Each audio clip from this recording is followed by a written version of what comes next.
Hola queridos hermanos, vamos a seguir con nuestro estudio acerca de dónde van las almas y cómo están las almas tanto de los creyentes como de los inconversos. Estuvimos viendo en el video pasado dónde y cómo están las almas de los creyentes y ahora vamos a estudiar un poquito el tema de los inconversos. ¿Qué pasa con sus almas? ¿A dónde van?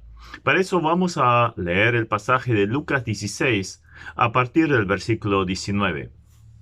Allí dice, había un hombre rico que se vestía de púrpura y de lino fino y hacía cada día banquete con esplendidez. Había también un mendigo llamado Lázaro que estaba echado a la puerta de aquel, lleno de llagas, y ansiaba saciarse de las migajas que caían de la mesa del rico, y aun los perros venían y le lamían las llagas. Aconteció que murió el mendigo y fue llevado por los ángeles al seno de Abraham, y murió también el rico y fue sepultado. Y en el Hades, acá está el pasaje central, y en el Hades alzó sus ojos, estando en tormentos, y vio de lejos a Abraham y a Lázaro en su seno. Entonces él dando voces dijo, Padre Abraham, ten misericordia de mí, y envía a Lázaro para que moje la punta de su dedo en agua, y refresque mi lengua, porque estoy atormentado en esta llama. Pero Abraham le dijo, Hijo, acuérdate que recibiste tus bienes en tu vida y Lázaro también males, pero ahora éste es consolado aquí y tú atormentado. Además de todo esto, una gran cima está puesta entre nosotros y vosotros, de manera que los que quisieren pasar de aquí a vosotros no pueden, ni de allá para acá. Entonces le dijo, te ruego pues, padre, que le envíes a casa de mi padre, porque tengo 5 hermanos para que les testifique, a fin de que no vengan ellos también a este lugar de tormento. Y Abraham le dijo, a Moisés y a los profetas tienen, óiganlos. Él entonces dijo, no, padre Abraham, pero si alguno fuere de ellos de entre los muertos se arrepentirán. Mas Abraham le dijo, si no oyen a Moisés y los profetas, tampoco se persuadirán, aunque alguno se levantare de los muertos. Entonces tenemos acá el relato de un hombre evidentemente inconverso que llegó después de haber sido sepultado su cuerpo, llegó su alma y se despertó en el Hades. Entonces vamos a ver un poquito lo que es la posición del inconverso.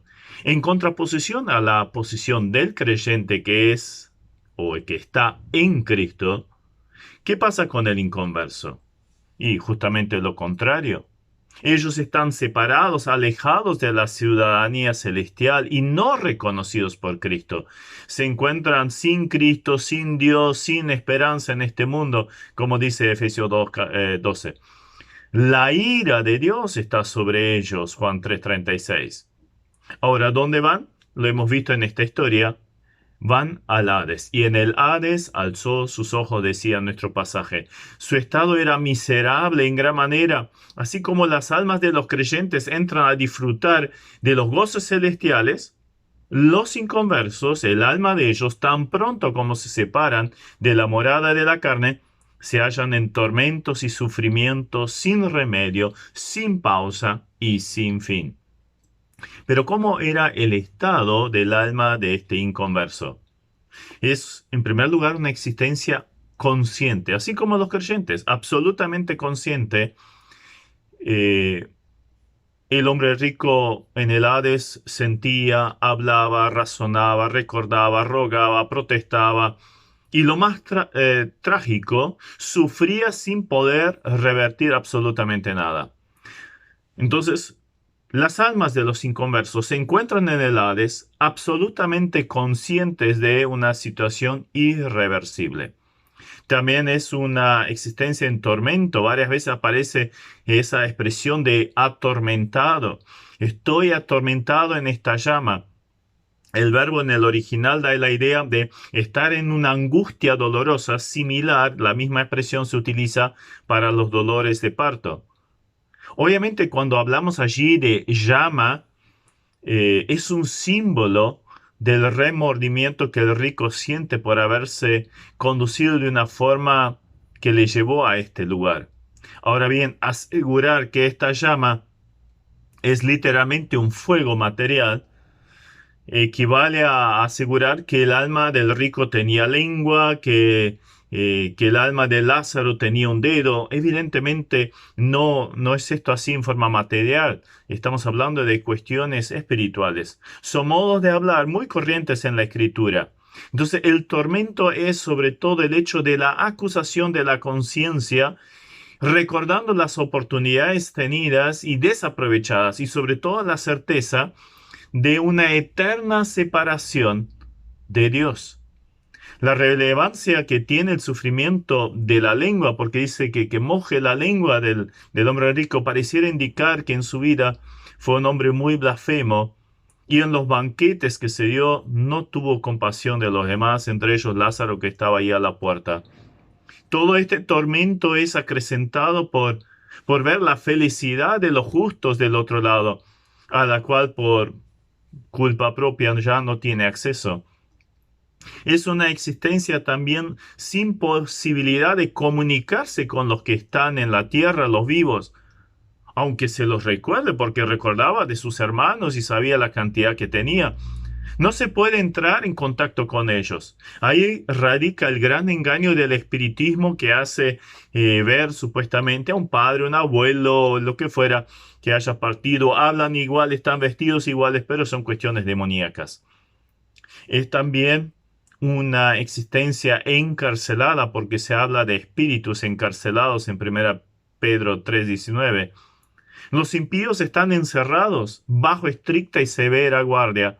No pueden salir de allí. Y lo más trágico es una existencia permanente, definitiva. Toda la historia nos muestra el carácter definitivo e irreversible de la condición en que el alma del inconverso se encuentra después de la muerte. Existe una cima infranqueable, por lo cual no se puede salir de allí. Aunque lo llamemos estado intermedio en un término teológico por preceder al estado de resurrección corporal, es una resurrección, ellos esperan la resurrección de condenación. No es algo provisional, sino una anticipación del estado final. En ningún momento vemos que el hombre rico dice, por favor, sácame de acá. Ya sabía, esto no hay vuelta atrás. Entonces, como podemos ver por la afirmación de Abraham acerca de los hermanos del hombre rico, la única solución para que ellos no llegaran también a ese lugar, al Hades, es que lean la Biblia, en este caso el Antiguo Testamento, y por medio de la lectura de la palabra de Dios, llegaran a la fe salvadora que los llevaría al cielo. Entonces la decisión radica ahí. Tomar la decisión por Cristo, en nuestro caso, de creer en Él como Salvador, es la única solución para evitar este lugar.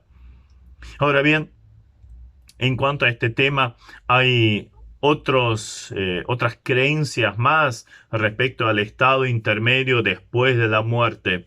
Hay algunos que afirman que es el sueño del alma, o sea, una existencia en que el alma simplemente duerme, que no es consciente de gloria ni de condenación después de la muerte. A lo largo de la historia de la iglesia hubieron varios grupos que adhirieron a esa postura. Hoy en día, básicamente son los que se llaman testigos de Jehová, los que creen en esto. Esta creencia se basa en el error de suponer que necesitamos un cuerpo para actuar, para tener alguna actividad, o también para ser conscientes de nosotros mismos, pero Dios es espíritu, absolutamente consciente y activo. Los ángeles, ¿qué son? Seres espirituales y absolutamente activos. Entonces, no hay ningún problema que nosotros, siendo almas, tengamos acción, recuerdos, sentimientos, etc. Entonces no hay ningún problema en creer en cuanto a lo que la Biblia enseña. Tenemos que reconocer, sí, que existen pasajes que hablan de la muerte como un sueño, como un dormir, pero se refieren no al alma, sino al cuerpo. ¿Recuerdan la hija de Jairo? No, la chiquita duerme, y se reían de Jesús. Lázaro duerme, entonces los discípulos dijeron, bueno, entonces le va a ir mejor. Entonces Jesús dijo, no, está muerto. pero voy a ir a levantarlo. Los creyentes que comieron indignamente de la cena del Señor en 1 Corintios 11, algunos duermen. Se refiere a creyentes. Su cuerpo está muerto, su alma obviamente está en la eternidad. Ahora, qué consolador es para el creyente ver la muerte como un sueño. Los salvos descansan esperando la redención corporal, o sea, la resurrección que va a ser en el momento de la venida de Cristo. Ahora, frente a esta realidad, la pregunta que surge es que si los creyentes que murieron tienen noción de lo que sucede en la tierra. O sea, hay algo relacionado, podemos saber, ya estando en el cielo, nuestra alma, qué es lo que está pasando en la tierra. Pasajes bien específicos al respecto no tenemos en la Biblia, pero al menos hay algunos que insinúan algo que nos pueden dar una indicación. ¿Recuerdan la aparición de Moisés y de Elías en el monte de la transfiguración? 6 días antes de ese evento, Jesús había dicho que iba a ir a Jerusalén donde sería martirizado y moriría. Entonces Pedro, inspirado por Satanás, quiso impedir, no, que esto no te suceda, por lo que el Señor lo exhorta vehementemente. Ahora, 6 días después de esto, aparecen entonces Moisés y Elías, y de acuerdo al pasaje de Lucas 15, de Lucas 9, 31, hablaron con Jesús acerca de estos eventos futuros que habrían de suceder, de los sufrimientos. Por lo tanto, pareciera que los que ya partieron tienen cierto conocimiento de lo que sucede en la tierra. Ahora sí, en cuanto a Lucas 15, 7, recordamos las palabras del Señor, digo que así habrá más gozo en el cielo por un pecador que se arrepiente. O sea, todo el cielo se entera cuando hay una conversión. Entonces, evidentemente, cada uno de nosotros, en el momento que hemos aceptado a Jesucristo como Salvador, nuestro nombre sonó en el cielo y todos se enteraron. Es de suponer que si hay fiesta en el cielo por la salvación de un pecador, entonces todos allí, los que habitan en el cielo, se enteran de este hecho. Y en tercer lugar, vemos la historia de Lázaro mismo. Nos muestra que Abraham sabía perfectamente quién era Lázaro y lo que le había sucedido. Y a su vez sabía también que los hermanos del hombre rico tenían las escrituras, o sea, tenían los escritos de Moisés y los profetas. A su vez Abraham sabía quién era Moisés y los profetas. Entonces, evidentemente, hay una noción de lo que sucede en la tierra. ¿Hasta qué punto? No lo sabemos. Eso se lo dejamos a Dios. Ahora, claro, ahí surge la pregunta. ¿Se estará triste entonces en el cielo sabiendo que algún pariente no es creyente? ¿Algún amigo que se va al infierno?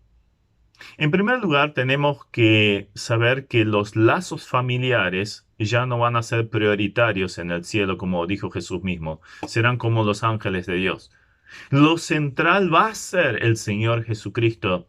La adoración a Él, su presencia, sus atributos.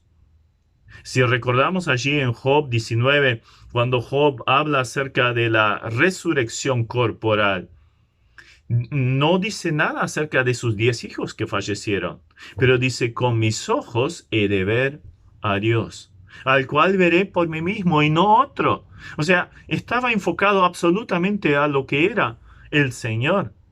Ya no trascendían los otros lazos. Ahora, entonces en el cielo, ¿qué es lo más importante? Es el Señor Jesucristo, es Dios, es la obra del Señor. Allí trasciende su santidad, su justicia. Patente es que el cielo entero, con la iglesia ya presente, prorrumpen en una gozosa adoración al Señor cuando éste es encontrado digno de abrir los sellos del libro. Recuerdan allí en Apocalipsis el capítulo 5. O sea, los juicios de la tribulación sobre una humanidad incrédula. Evidentemente allí habría parientes, pero todo el cielo estalla en adoración al Señor porque es hallado digno de abrir estos sellos. Otro concepto en cuanto a este estado intermedio es el que presenta la Iglesia Católica en cuanto al limbo y al purgatorio. El limbo procede del latín limbos y que significa la franja, orla de un vestido. De ahí los lugares limítrofes con el infierno. El limbo, de acuerdo a la tradición católica romana, surgió en la Edad Media. Era el lugar donde iban los niños muertos sin haber sido bautizados. También lo identificaron con el seno de Abraham, que encontramos en esta nuestra historia. Y según ellos es el lugar que ocupaban los justos del Antiguo Testamento hasta que se consumó la salvación en el Calvario. Jesús, según Roma, al descender al Hades se llevó ese receptáculo, el lugar de las almas del Antiguo Testamento, a disfrutar una visión beatífica. Como ya vimos, esto no es correcto. Jesús no fue al Hades, fue directamente al Padre. Hoy estarás conmigo en el paraíso. En tus manos encomiendo mi espíritu. O sea, el Señor, en el momento que murió, no fue a ningún Hades. Se fue al cielo. Y allí ya estaban todas las almas de los creyentes del Antiguo Testamento.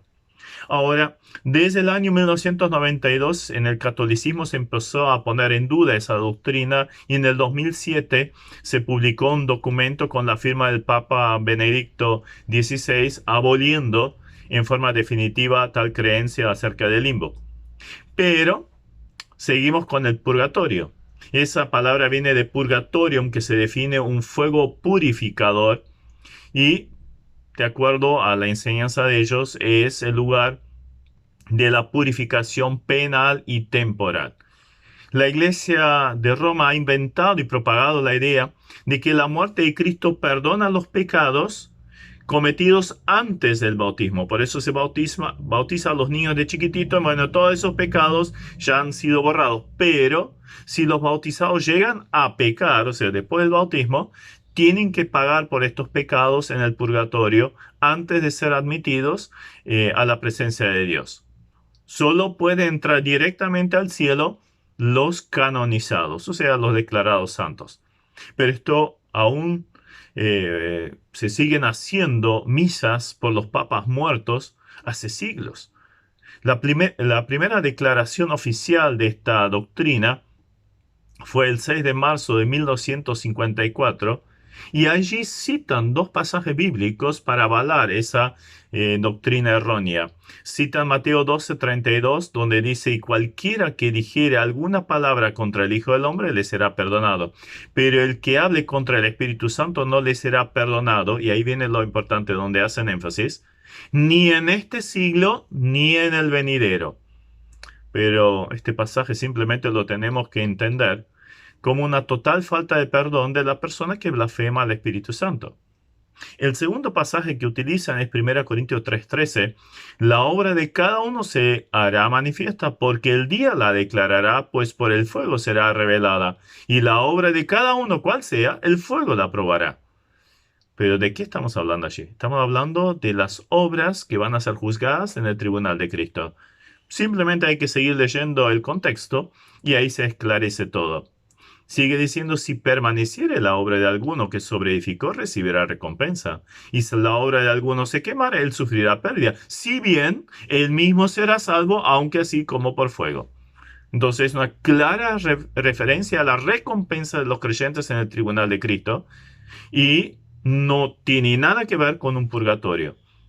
Ahora, esta teoría ha fomentado las oraciones por los muertos y grandes contribuciones a la iglesia para ofrecer estas oraciones para que pudieran salir antes del purgatorio. En contraposición podemos ver la clara doctrina de la propiciación de nuestros pecados. Jesucristo es la propiciación. Por eso el creyente es perdonado, limpiado en base a la confesión del pecado delante de Dios. Simplemente tiene que confesar sus pecados y Él es fiel y justo para limpiar todos los pecados y quitar toda la maldad. Jesucristo dijo, consumado es, la obra está plena, perfecta, completa, no hay nada que añadirle. Y Pablo exclama, ahora pues ninguna condenación hay para los que están en Cristo Jesús. Otra posición es la otra oportunidad para salvarse. Este concepto no lo encontramos en la Iglesia Católica, pero lamentablemente muchas veces entre los evangelios. El principio fundamental sobre el que descansa esa teoría es que ningún hombre perecerá sin que le haya sido ofrecido la oportunidad favorable para aceptar a Jesús. Esta segunda oportunidad se extendería a los niños que murieron antes del uso de la razón y a los adultos a quienes no fue presentado el Evangelio o no en forma convincente. Pero hay varios pasajes que rechazan completamente esto. La Biblia presenta el juicio final como determinado por las obras hechas en esta vida. Jesús mismo dice, si no creéis que yo soy, en vuestros pecados moriréis. Y también Pedro, para que sean castigados en el día del juicio. O sea, es bien claro. Existe, por lo tanto, solo un momento para obtener la salvación con garantía eterna, y es en esta vida. Por lo tanto, si oyeres hoy su voz, no endurezcáis vuestros corazones. También está otra doctrina, la de la restauración universal, que aún el diablo, o sea, todas las personas y aún el diablo en algún momento se van a convertir y llegarán al cielo, porque Dios es un Dios de tanto amor que no va a permitir que almas, personas hechas por Él y que por un poco de tiempo han pecado estén toda una eternidad sufriendo en el infierno. Obviamente se basan en pasajes bíblicos también. Jesús dijo, yo si fuera levantado de la tierra, a todos atraeré a mí mismo. Pero sigamos leyendo el contexto. En el 48 de Juan 12 dice, el que me rechaza y no recibe mis palabras, tiene quien le juzgue. La palabra que he hablado, ella le juzgará en el día postrero. Y así podríamos seguir. Es bien claro que esto tampoco es real. Algunos hablan de la cesación de existencia, sobre todo los ateos, materialistas, así como un perro se muere y deja de existir, entonces también el ser humano. Pero Hebreos 9:27 dice, de la manera es que está establecido para los hombres que mueran una sola vez y después el juicio. O sea, todos van a tener que pasar frente al juicio de Dios, o sea, hay una eternidad. Está la transmigración del alma, o sea, la reencarnación, pero otra vez podemos usar el mismo pasaje. Está establecido que mueran una vez y después el juicio. No hay eso de la reencarnación. Entonces, concluyendo, aunque existan muchos conceptos, obviamente hay muchos otros en otras religiones, teorías humanas respecto de una posible vida de ultratumba, la única verdadera es la que encontramos en la Biblia. Y ahí podemos tener absoluta seguridad de la salvación del alma o también la trágica realidad de la perdición eterna si no se aceptaba a Jesucristo. Entonces, para los que somos creyentes, una seguridad firme. Nada ni nadie nos puede separar del amor de Dios que es en Cristo Jesús. El que tiene al Hijo tiene la vida eterna. Pero el que rehúsa creer en el Hijo no tiene la vida, sino la ira de Dios está sobre él. Por tanto, si es esta tu realidad, toma la decisión por Cristo hoy. No lo dejes para más adelante. Podría ser la última oportunidad. Y los que somos hijos de Dios, démosle la gracia a Dios por su perfecta, completa, eterna salvación. Y vivamos de acuerdo a eso, para su gloria. Amén.